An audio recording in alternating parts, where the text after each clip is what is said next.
Aujourd'hui, Thierry, toi, tu arrives avec cet objectif-là d'effacer petit à petit ces peurs qu'il puisse y avoir, ces incompréhensions qui nous enferment dans des peurs, autant d'un côté que d'un autre, je crois qu'il faut qu'on se le dise.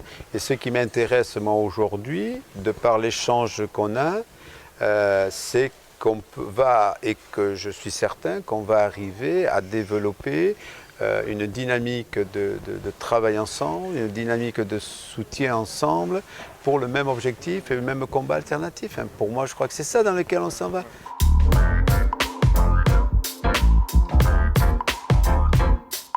La question de la peur, elle est même au-delà de la question des relations Emmaüs-France d'Escarpeau. La question de la peur, c'est lié à toute l'histoire du mouvement qui s'est construite dans la diversité, qui est construite dans l'originalité locale de chaque initiative, etc. Et à un moment donné, il a bien fallu structurer tout ça. Et c'était aussi une volonté de l'abbé Pierre, à un moment donné, de structurer tout ça, parce que se posait aussi la question de l'après-abbé Pierre. Après, à partir du moment où on structure, il y a le danger d'uniformisation. Après, il faut trouver un équilibre entre l'organisation de cet ensemble et la cohérence de cet ensemble, mais la cohérence dans son originalité. Comment, de manière cohérente, on a une parole politique et on a un positionnement politique cohérent en tant que mouvement, tout en respectant la diversité et l'originalité de chacun. Aujourd'hui, je pense qu'on arrive à cet équilibre-là, justement parce qu'on revendique cette différence, parce qu'on revendique cette diversité d'expériences sur les terrains, et c'est de cette diversité qu'on arrivera à construire une parole politique. Ce qui est important dans la diversité, autant au sein du mouvement que par rapport à l'extérieur, c'est qu'on s'interpelle, on se provoque pour avancer et on pour construire. Et on va s'inspirer de ce qui se fait ailleurs. Ouais. C'est ce que moi j'appelle à mon niveau ici au ras des pâquerettes. Moi ce que j'appelle ici c'est de faire de la résistance. C'est-à-dire comment on fait de la résistance?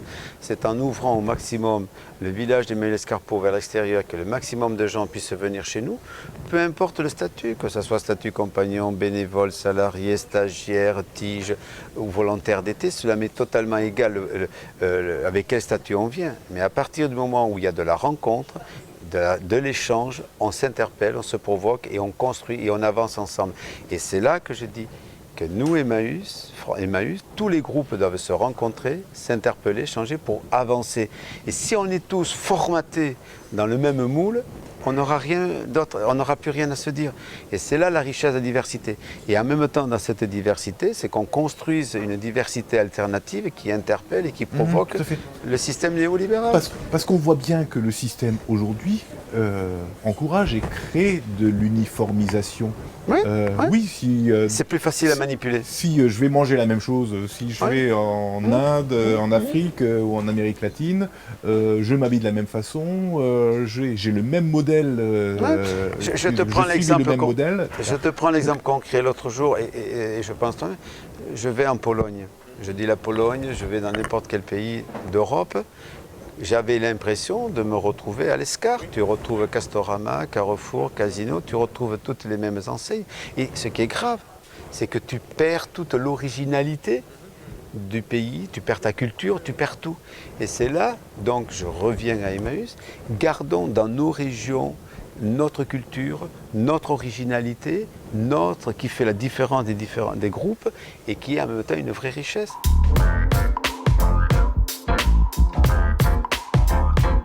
Si on veut arriver à développer cette diversité, si l'on veut arriver à développer une dynamique de mouvement interpellateur, innovateur, obligatoirement, il faut que le trépied soit au courant de tout ce qui se passe dans les groupes. Ça, c'est la connaissance est importante. Et surtout, ce qui me paraît important, si les gens ont un besoin de pouvoir, on va au casse-pipe. La chose qui est importante, il faut que l'on ait de la reconnaissance. En tant que responsable, en tant que bénévole, en tant que compagnon, il faut qu'on arrive à avoir de la reconnaissance. Le pouvoir amène les gens à une domination et écrase l'autre. Par contre, la reconnaissance, elle permet la construction du collectif. Et c'est là-dedans qu'il faut qu'on aille. C'est tout le chantier qu'on a mis en place depuis l'année dernière sur la parole, en particulier la parole et la place des compagnons, où les compagnons eux-mêmes se saisissent de cette question-là et font des propositions pour pouvoir avancer ensemble. C'est tout on l'a vu, les assises de la branche communautaire, où c'était un tiers dans les personnes présentes, un tiers de compagnons qui prennent la parole comme les responsables, comme les bénévoles qui étaient présents, et qui apportent des choses extrêmement importantes pour le mouvement et qui vont nous mettre en route pour la suite. Et qui vont nous permettre aussi d'apporter des modifications aussi dans un certain nombre des réformes importantes et une façon de faire et une façon d'être différente. Et je crois qu'à partir du moment qu'il y a une vraie dynamique collective, une vraie politique participative, et là où les gens peuvent participer aux différentes décisions, on développe une vraie reconnaissance et le projet avance et le projet alternatif se développe. Autrement, si on est dans une emprise de pouvoir et de décision institutionnelle, à partir de ce moment-là, on est dans la gestion du misérabilisme et on va au casse-pipe.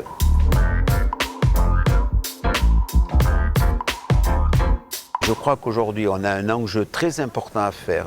C'est qu'aujourd'hui, avec la crise économique que je mets entre guillemets, car c'est une fausse crise, la réalité aujourd'hui, la richesse du déchet intéresse de plus en plus de gens, que ce soit des professionnels de la récupération, que ce soit des associations et que ce soit des particuliers.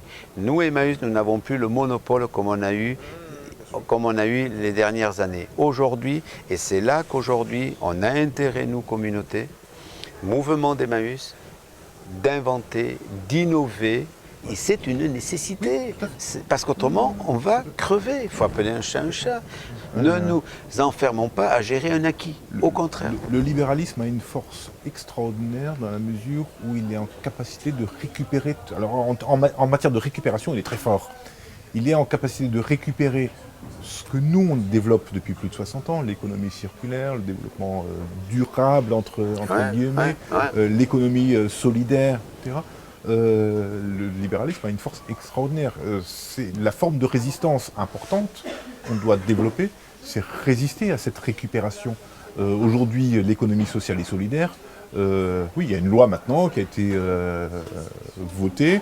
Il y a un certain nombre de choses qu'on essaye d'enfermer dans des cadres très précis, mais avec un risque important d'être récupéré par les entreprises du CAC 40, par le libéralisme. Bien sûr. Parce que ça devient un enjeu économique important, le déchet. Mais pourquoi ? Parce qu'on n'a peut-être pas été suffisamment en capacité de positionner l'économie solidaire, l'économie circulaire et ces questions-là comme effectivement une alternative. Et pas seulement comme un complément au système, mais bien comme un système de résistance au modèle. C'est en termes de résistance au modèle dominant qu'il faut qu'on se positionne et qu'on positionne aujourd'hui nos activités. Oui, on ne rentre pas dans le moule et on ne rentrera jamais dans le moule. On a une réponse à apporter et on apporte une réponse tous les jours.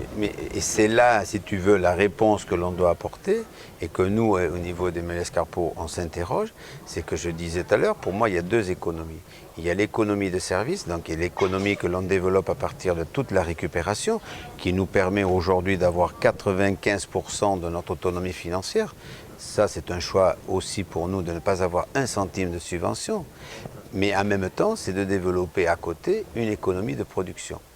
Et moi, je crois important que l'on développe une économie de production, que ce soit à partir de l'épicerie, de la crêperie, de la ferme, du restaurant qu'on monte, et peut-être du festival aussi. Tout ça, j'appelle ça, c'est une économie de production. Et il faut qu'on réfléchisse à développer de l'économie de production, parce que le jour où l'économie de service, on ne pourra plus en vivre, que devient le mouvement ? Que devient Emmaüs? Et c'est là qu'à un moment donné, il faut qu'on développe une économie de production, en sachant qu'après cette économie de production, elle doit avoir un sens politique. Je prends le cas de la ferme, qui est la ferme, la sauvegarde des semences, les variétés animales régionales, l'agroécologie, la permaculture, enfin tout ce qu'il peut y avoir autour, qu'on peut faire autour de l'agriculture. Revenir à l'essence même du bien manger, du bien vivre. L'écohabitat, c'est la même chose. Permettre un habitat où la personne retrouve le bien-être avec une réflexion écologique au niveau de l'économie d'énergie. Il faut que tout ça ait un sens politique, ait un lien. Et tout ce lien qui s'inscrit dans une dynamique de village.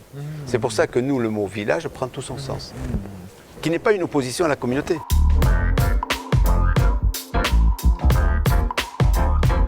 La notion de communauté est quand même, là aussi, une réponse extraordinaire à l'individualisation, à la notion de communauté telle que l'a souhaitée l'abbé Pierre et telle qu'elle existe au sein d'Emmaüs, la co-construction de la notion de communauté de destin, comment ensemble on construit par une vie communautaire, comment ensemble on se construit une communauté de destin, comment ensemble on construit des alternatives à cette situation d'individualisation des rapports sociaux. Aujourd'hui, et c'est le reproche principal qu'on peut faire, au-delà de placer l'économique au centre des préoccupations au détriment de l'humain, les reproches principaux qu'on peut faire au libéralisme, c'est cette notion de compétition les uns contre les autres, au détriment de cette notion de solidarité et de communauté de destin, justement.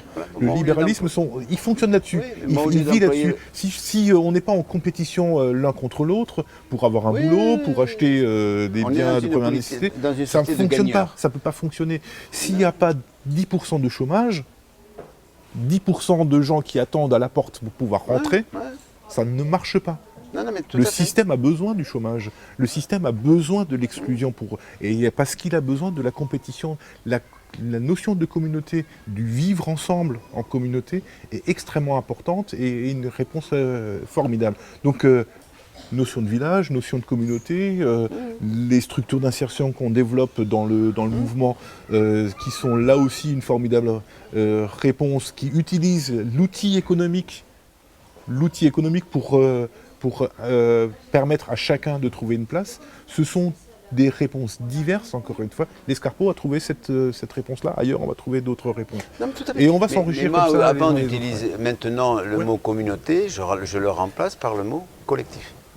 Le collectif, qui revient, je veux dire à peu près au même, mais le collectif me paraît important. Et c'est comment l'individu s'y retrouve dans le collectif et que le collectif a besoin de l'individu et qu'on est dans une relation d'échange. Ça me paraît fondamental. Et c'est dans cette dynamique-là qu'il faut que l'on s'inscrive, nous, aujourd'hui, dans le mouvement. Et pas reproduire le schéma de la compétition dans la société. Certainement, on a touché le centre de la préoccupation qu'on doit avoir là-dessus, c'est l'individu. On a connu pendant tout le long du XXe siècle un certain nombre de modèles qui chaque fois établissaient un certain nombre de dogmes et des dogmes uniques. Voilà, on ne peut pas en sortir, c'est la seule réponse possible. Le libéralisme, c'est l'individu contre tous. C'est seul contre tous. Tu te débrouilles, voilà, tu es seul en compétition contre tous et contre la société. Et à toi de faire ta place. Le modèle collectiviste, justement, et c'est là où le terme collectif peut être là aussi repris à mauvais escient, c'était au détriment de l'individu, au détriment de chacun. Tout à fait. Nous, ce qu'on a essayé, ce qu'on développe depuis plus de 60 ans, avec des forces et des faiblesses, encore une fois, avec des questionnements et une nécessité de re-questionner le modèle à chaque instant. C'est comment l'individu peut trouver sa place dans le collectif et comment l'individu contribue au collectif, contribue à la communauté. C'est fondamental. C'est le centre de la préoccupation qu'on doit avoir. C'est l'équilibre entre le collectif et l'individu. C'est fondamental, autrement tu ne peux pas arriver à développer, le collectif.